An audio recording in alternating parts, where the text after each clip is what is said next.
All right, what's up, trash talkers? Welcome to your UFC Pick'em and Super Bowl Pick'em Friday night.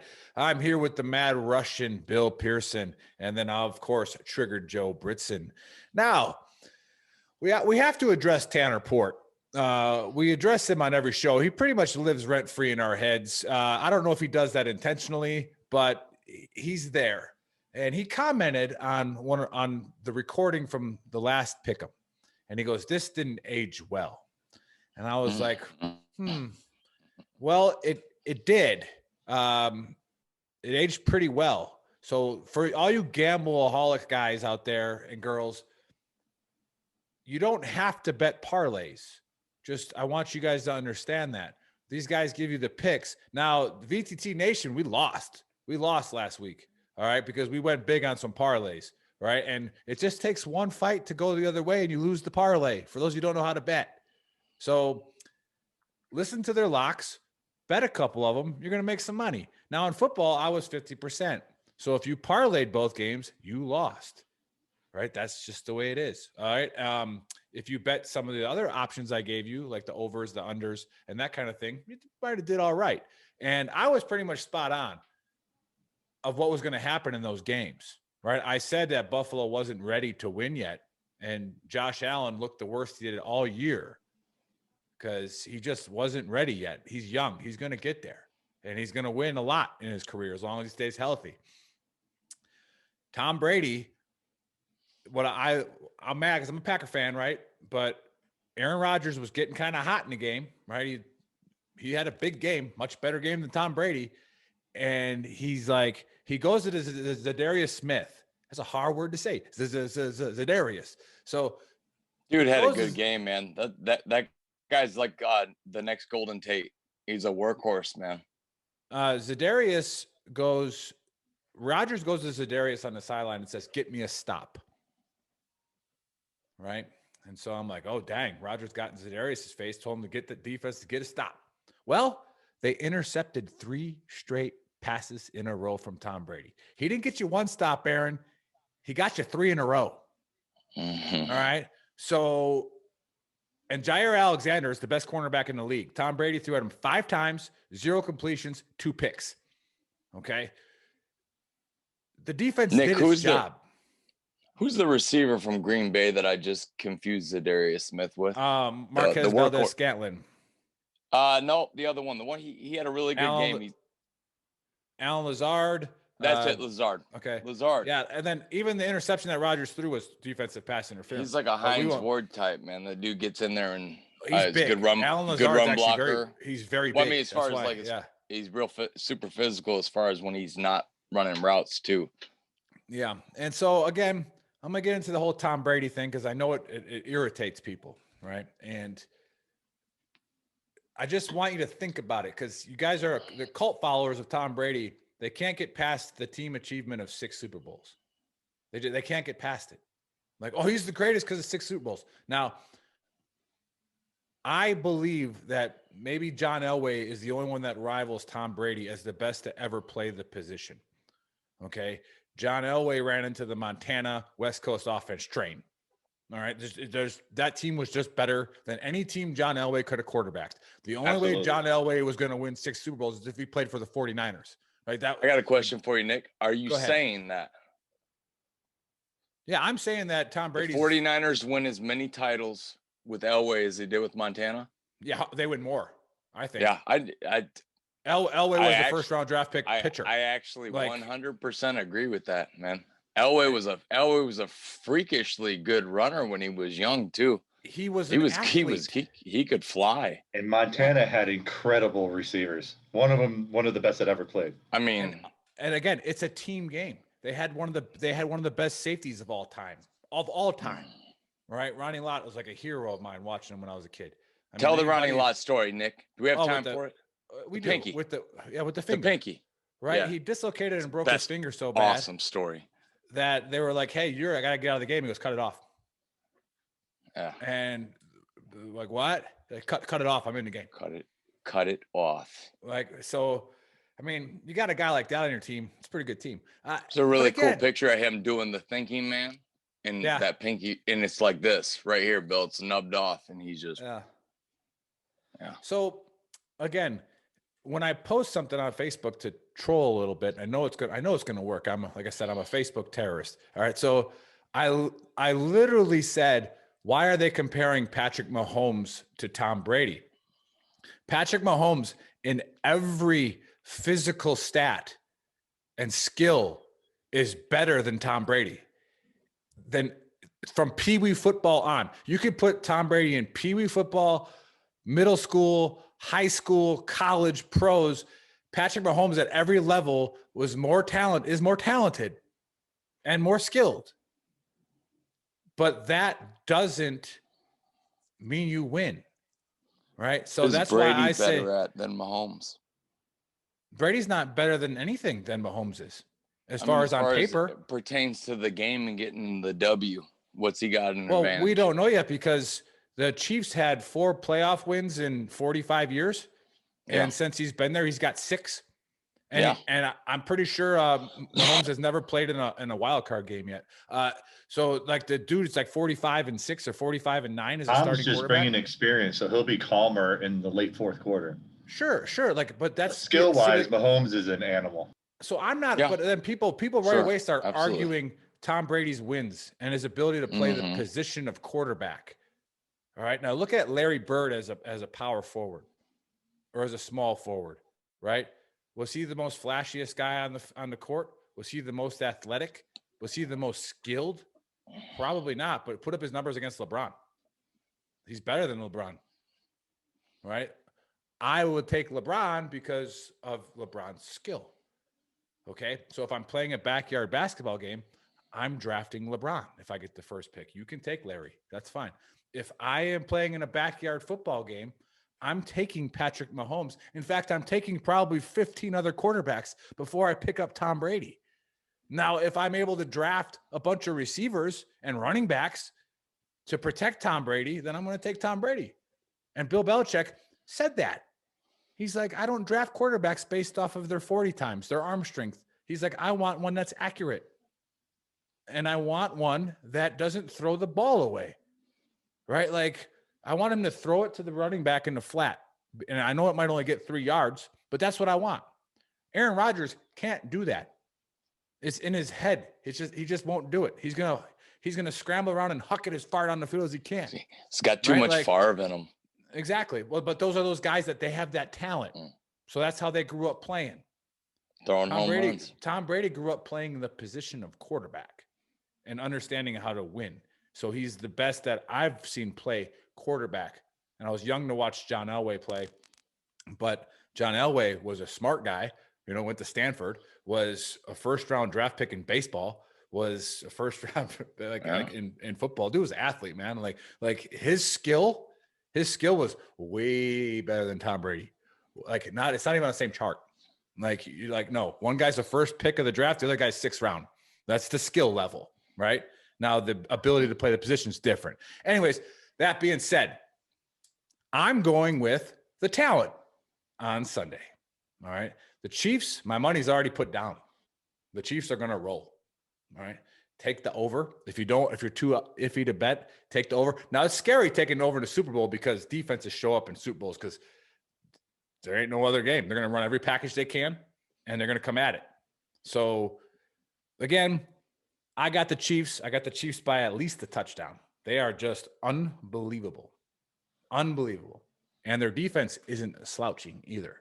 So if you turn the ball over, Tom, 3 times in a row against the Chiefs, you're going to lose by 30.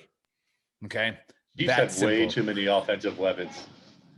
They're disgusting. Too many offensive weapons. And Tampa Bay is terrible at stopping the tight end. And the Chiefs have the best tight end in the league. So, I mean, it is what it is. We'll see. I hope it's a good game. The press is gonna blow it up because Tom Brady's in it, and that's great. But it would have been much better to see the Packers play the Chiefs because they're the 2 best teams in football. Oh well. But this is easy to bet on because people are betting on the Tom Brady train, and I could be wrong, and I'll eat my words. That's fine. But again, Tanner Port, if you would have bet on some of the options that we gave you last week, you would have won some money. If you parlayed like we did, is the view pretty good from the cheap seats, Tanner? Yeah, Tanner's in the cheap seats. Creep out of your daddy Bill's shadow. He probably and bet like make a bet for once. Yeah.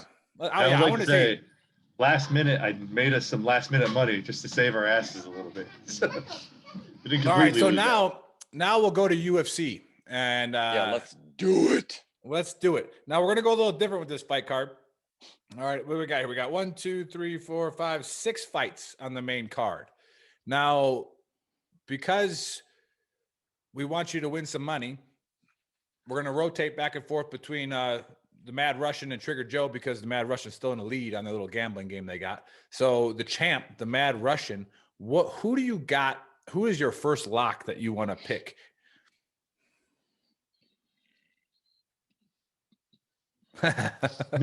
me and Joe go back and forth on this one, but the one we're both going to agree on is Johnson over Clay Guida. Clay Guida should have retired. Like what, Joe? 10 years ago? I saw his name pop on this roster, and I couldn't believe his name was on it. So, he was great in his time. He was fun to watch. He was never going to be a contender. He's just a touch less upsetting to see in the octagon than Chuck Liddell at 50. That was more upsetting, but this is pretty close. So, yeah, no, I see Clay coming in with a really stupid scowl on his face, like he always does, bouncing around, and he's going to get tagged a lot. So Michael unless Johnson, he lands a miracle punch, I think Michael Johnson by either brutality or just 3-10-9 rounds. All right, there you have it, Trash Talkers and Gruntworks Nation. When they agree on it, it's pretty much a lock. And again, Tanner, if you put it in a parlay, you might lose, okay? But you're probably going to win this one. All right, Joe, what's the next fight we want to talk about? See, the couple heavy favorites here, but but the Stamen fight, this guy is a huge favorite. Cody Stamen. It's a featherweight fight. He's a minus 500 favorite. So, if you take this fight and parlay it based on his finishing percentage, for it to go the distance, because they're smaller guys, I like it. But also, where was that light heavyweight? There we go. See, but I think that heavy favorite is just because it's that other Askar's first fight in the UFC. Yeah, so absolutely. He might come in and whoop that dude's ass. It's not real good money, but no, I'm definitely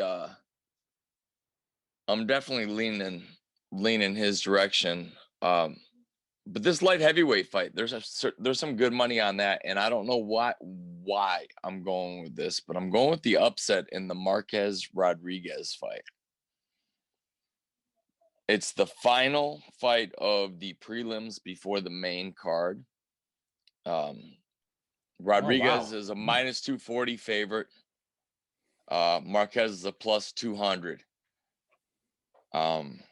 I see Marquez squeezing out a decision. I don't know why. It's just it's one of those things like a DraftKings pick, which Bill and I are going to play around with a little bit that week, but we're not giving you our lineups. So you can forget it. But it's one of those picks that is going to be that one you've got to squeeze in there. Nick knows how to play DraftKings. You got a budget. So you got to pick that one guy that they're not charging a lot for that you think's going to have a big day. And that's right. And he doesn't even have to win. He just has to go 3 rounds and put some strikes in and get you some points. Yeah. So yeah, I mean, Nick's driving a Lamborghini if Stephon Diggs has a good game. So, shit happens, right? If Stephon Diggs has an average game last week, that hurts. I would not even a good game, an average game. So Trash Talkers, my DraftKings lineup last week after the first game, the Packer Tampa Bay game, I was projected to take first. Right, first was $1 million, and I'm looking at anybody who can beat me, and I'm like, nobody had Diggs. How much would you have got paid if Diggs and Singletary had a below average game, just maybe like a productive game. Well, what was it? 100 I would grand?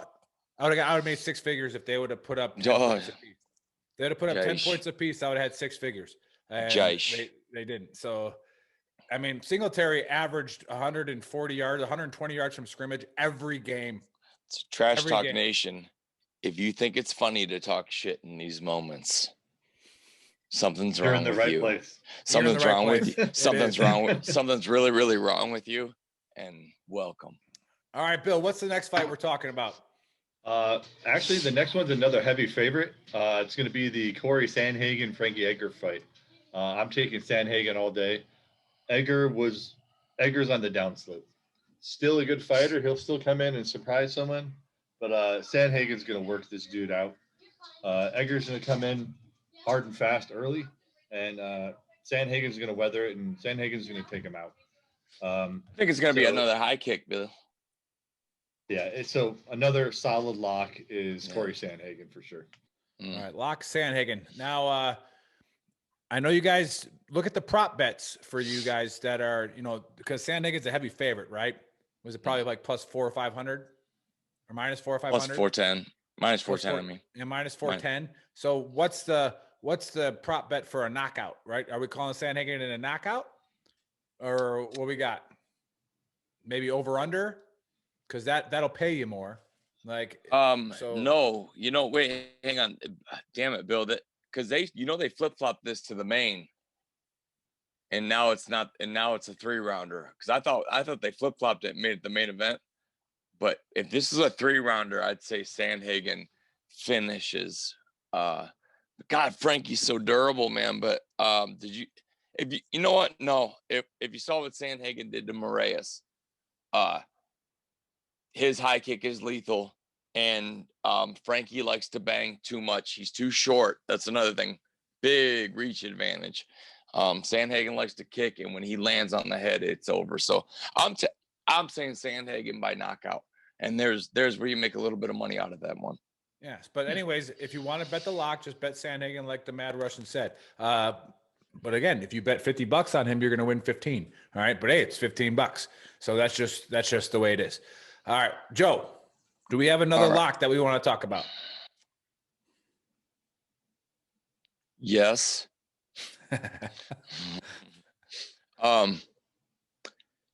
Bill, why did they say this Devontae Smith fight was off? They're fighting, right? I just want to make sure before I give the audience advice on this. They both weighed in. Which one? Devontae Smith and James. Anyways, the fight's on there. It's a catchweight fight at 160. Devontae Smith is an animal. He's 10-2. He's got 9 knockouts, and I got him by KO in this fight. Nice. He is a minus. That's in the prelims. Yeah, that's like the second to last fight of the prelims. I actually agree with that. All right, so do we want to talk about any more fights? Bill, do we got any more on there? So you got the main one, which is Alistair versus Volkov. I'm not going to call that a lock. If I were going to throw quick money on it, I'd put it on Overeem. By no means am I calling that a lock. Both of them have chins that are not that great. So the first one to connect on the button is over. But Alistair has an insanely high strike percentage. So probably a good bet to go with the under on the 2.5. Yeah. But there's another new guy. Go with this Cape guy. He's on the main card. He's another new guy, but he's going to come in. He's another guy just comes in and likes to throw haymakers. Bill, are you talking the dude from Cameroon? Yeah, man. I was looking at him. I was thinking that was another good money bet because he's like a plus 200, isn't he? Yeah. Yeah, and it's only because throws bombs. And that's what people get confused. And I'm not guilty, or I'm guilty of it myself, and so are you. That sometimes people get lured in by that over under number just because the guy has been ripping people's heads off in Japan and not the UFC. Well, I think then he comes in and does it. You got to watch these highlights, and that dude, that Cape, he's no joke. No, he's going to come in. He's just going to throw bombs. Yeah. All right. There you have it, guys. On him for sure. There you have it. There's your picks for tomorrow. And then for Sunday, we're going with the Chiefs. Now, a couple quick shout outs. I want to give a big shout out to NeuroFlow. All right. They were guests on our show last Saturday. Yep. And they have an application. Go check them out. Get them into your units. You higher ranking officers that are watching. They're going to take care of your soldiers, right? And it's almost like the Green Book initiative, to where they can get on the apps and talk about things and have a platform to talk about. Well, they decided to sponsor Leah Day's show that's premiering on Super Bowl Sunday. So check that out. Check out the Veteran Trash Talk Hour, Female Warrior Edition. She's on WTF Radio in about 30 minutes. So get on there and watch that. She's going to explain it. And so, again, a big shout out to NeuroFlow. Awesome. Go check out their website. They're run by a bunch of veterans and are doing great things in the Air Force, because the Air Force has money and takes care of their individuals. So Army's huge, costs a lot of money to take care of every individual in the Army, but we can get there at some point, hopefully in the future. And otherwise, join our community. Go to veterantrashtalk.com and sign up. All right, sign up for the newsletter. Get on our page. Get on our Facebook page. The community will come to action for you. All right. Now, again, I'm going to say it. We don't allow the GoFundMes and the asking for money, because we just don't know who you are. Okay. And we don't want to, we'd love to help you out with money, but money ain't the answer, man. It's the community. Get in the community and let us talk to you. Let us help you out. Let us get you a job. All right. So that being said, glad to have you tonight. Tomorrow we have James Karp coming on the Trash Talk Hour. Hopefully it's live, but our producer, he pooped his pants right before the show started, and it was embarrassing. Chris. So, I mean, I didn't want to say him by name, Well, but Marines. Yeah, Typical Marine. Typical Jarhead. Marine, and he wasn't wearing his Depends, so he couldn't stream live for us, and it just is what it is. And we will see you tomorrow, Trash Talkers. Have a great night.